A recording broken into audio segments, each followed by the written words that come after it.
With that, I'm now going to turn it over to Rob Dennis to walk us through our first demo of the morning. Rob, you should have controls here shortly. Great. Thanks, Rick. So, just while my screen refreshes here, I'd like to start off by introducing this demo. This is a great demo for setting the baseline around how the Endeca solution works.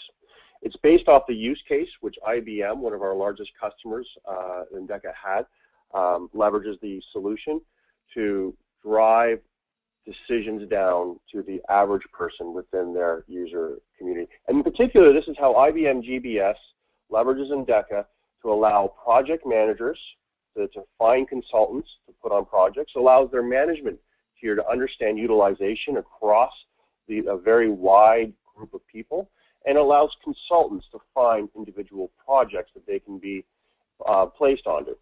And prior to the Endeca solution, this very basic problem was very difficult to solve.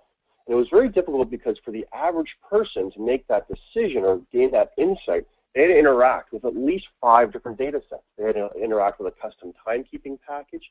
They had to interact with SAP, PeopleSoft, the custom performance rating environments, and they also had to interact with everybody's unstructured resume sitting in some type of content management system. And that process demanded that either people manually tried to blend this data together on their desktops in a very time-consuming way, or alternately, they would simply just pick up the phone and subcontract out to a smaller partner. And they'd be able to pick up the phone and say, hey, look, who do you have that's in the Philadelphia area, for example, that has Cognos available right now? And the first year that the solution went live, IBM GBS decreased that amount of subcontracting by 7% based on the solution. And then publicly stated that, made the Wall Street Journal, Business Weekly, wrote some articles around it. And for IBM, that was a savings, a hard savings of about $500 million and that's completely attributed to allowing the average person to interact with the data sources. Now, let's take a look at this demo, do a quick walkthrough of what we see. First, we have this search box across the top, and we're going to go quite a bit into this, but I like to talk about the search box as being a dynamic dimension. This helps end users ask questions that aren't explicitly modeled out, weren't anticipated by IT in a data model, allows them to interact with that unstructured content in new and unusual ways. We have a series of metric bars across the top, which we're going to be summarizing, telling the business about how they're performing, what things are of interest to them, always on top and in their line of sight. We have result lists, right? We can take a look at the result, the employees that we're looking at. We can aggregate this information to various different UI gestures, charts, maps, and so forth. And then finally, down the left-hand side, we have this menuing system. And this is a very special menuing system. It's what we call guided navigation. Like everything else on the screen, this menuing is 100% contextually relevant, which means that as I move through the data, it's only going to show me values which are relative to my result list that I'm displaying to the end user. I'm never going to show people something that doesn't matter or leads to a dead end. And this is extremely powerful and extremely important when you're dealing with multiple very unlike data sources that are discrete, and the business user doesn't necessarily know all the ins and outs. They have to interact with the data in an exploratory type manner and be able to see what options are relevant to them so they don't get down to dead ends and zero results very easily, if at all, and explore and find these unanticipated questions. So let's start off with a demo path and show an example of how this might work. And in this case, let's say I'm a project manager and I just got Amazon as an account. And I like to put people on projects that have worked with that client before. That's my choice. This isn't a set of predefined workflow that IT has created through a drill down path, right? A series of reports. This is simply how I like to approach the problem of finding somebody to go on this project. And I start with the search box.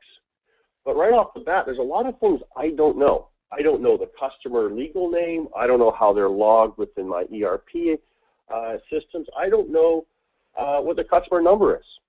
And with this search box, I can start to learn things right off the bat. And in this case, I can come up and search for Amazon. And before I even get through the word, right? I can see that it's come up and told me that Amazon.com, space incorporated exists. And this is an important piece because I didn't have to understand the exact spelling. I didn't have to understand wildcarding and so forth. This is where Endeca immediately starts to differentiate itself compared to traditional just dimension search, right? Because we approach search as a true enterprise feature, which means we have things like spell correction, thesauri, synonyms, and so forth, stemming. And it allows me as the end user to go in and understand and ask questions that I didn't know exactly how to word up front. So I can say, absolutely, I like to know everybody who's ever worked at Amazon.com. And immediately I've recalculated all these contextually relevant UI gestures to see the number of consultants, who they are, for example, the attributes around them, and all that menuing. I can see that exactly 77 of them are availability within greater than 4 weeks. But because it's a high-profile project, I want people available right now. Let's click on that. These are all actual values. None of them are sampled or so forth. It lets me make business decisions. And as I move through, all these dimensions are recalculated, so I can see what practice verticals people are part of. I can understand, for example, performance ratings, right? And I can make that decision to say, actually, you know what? I didn't even think about performance rating, but today I need a high performer. I need people who are levels 1s and 2s, right? And let's take a look at what's results to me. And as an end user, I don't have to understand how, for example, complex SQL languages. I don't have to understand where the metadata sits in a complex data model or so forth. I'm going to summarize all this really idiosyncratic data representing people and resumes on the fly in front of me. And I can see that I've gotten down to a subset of users. Now, what's interesting is because we're not just a search engine, we take a structured approach to our data model in behind the scenes. It means we can do things such as delimitate our data as strings or as integers and so forth. We can also use something, for example, such as geography, assign lat longs to people based on their addresses. And I can ask other very unstructured type questions of the data, unanticipated, because I don't want to be limited to simply state lines, for example, or country lines. I want to be able to have very ragged and loose queries to figure out who I want.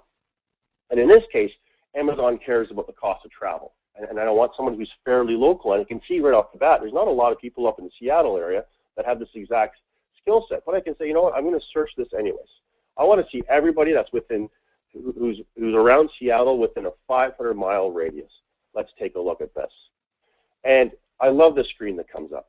I have nobody.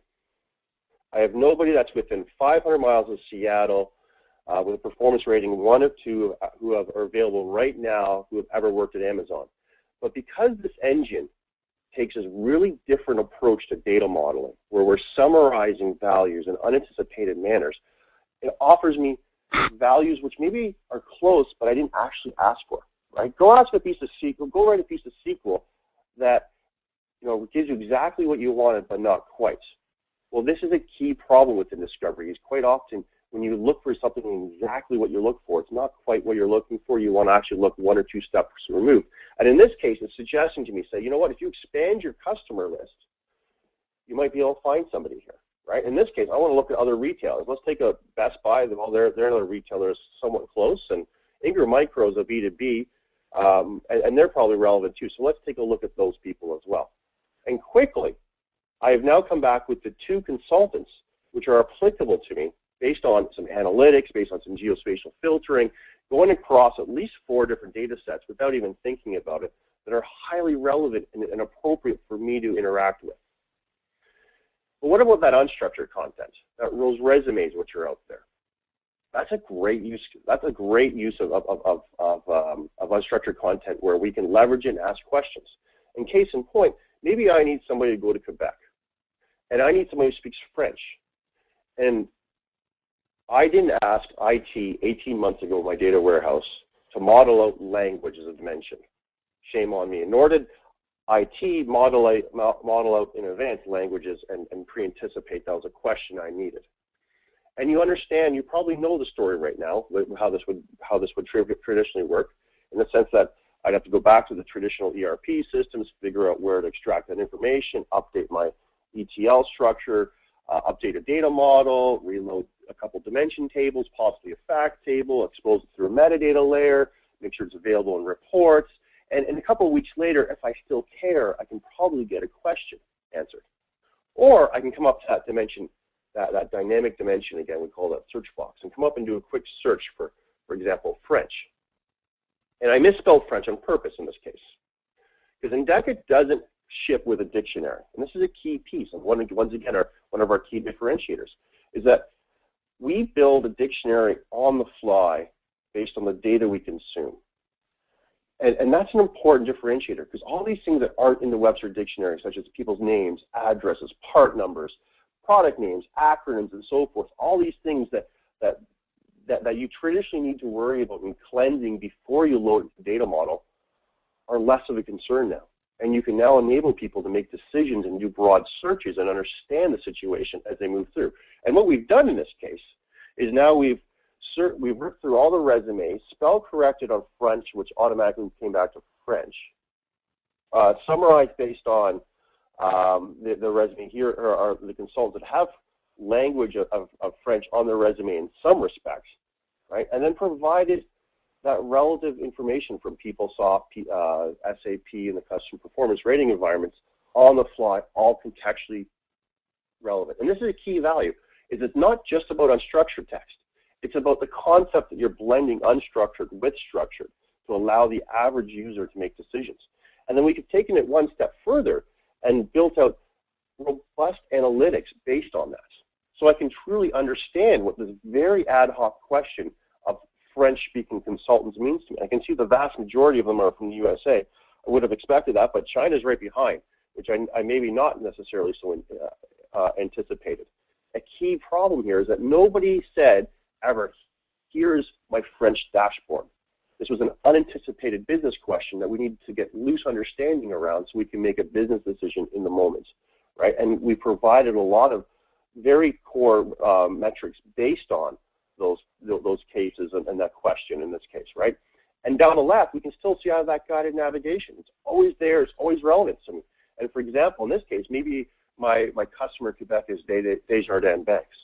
So I want somebody that has FinServ experience. There's 15 of those guys with some investment services, maybe some insurance possibilities, and let's take a look at commercial banks, because today those are all skill sets which are applicable to my query.